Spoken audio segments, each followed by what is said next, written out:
While the industry actively discusses co-packaged optics and in-package optics, the view of the solutions and problems they allegedly solve depends on where you sit in the value chain.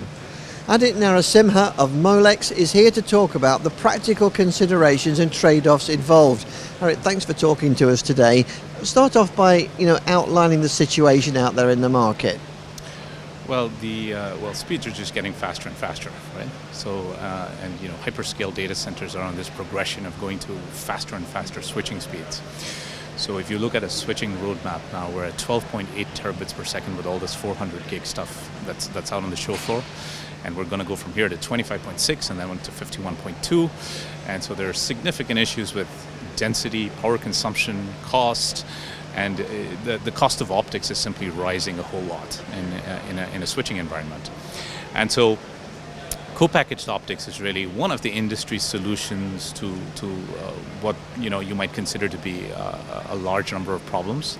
And so the industry is talking about it a great deal, especially as we go into these quicker generations. Yeah, I mean, just remind us, what is the problem that this is trying to solve for the industry? Yeah, that's an excellent question, and I think it's very important that the industry is clear about what that problem is. In some cases, panel density has run out, and you want the optics to be as inboard as possible to enable that panel density. In other cases, it's quite clear that you can get a huge power benefit from putting chips much closer to host ASICs and then not having to drive long trace lengths. And then as we move further and further along the speed roadmap, at some point SerDes are not going to be able to handle the serial line rates. And so actually doing this SerDesing in optics is going to become very powerful.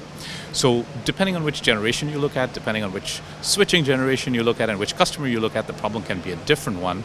And that's why it's important to truly understand it to make the right trade-offs as the industry looks for a solution. Yeah, I mean, what would you say is perhaps the biggest challenge?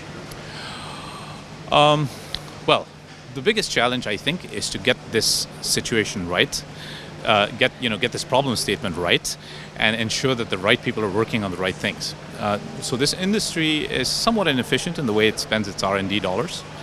And so the right people working on the right things ensures that it minimizes the R&D expense of what is likely to be a pretty complex and involved and multi-party project.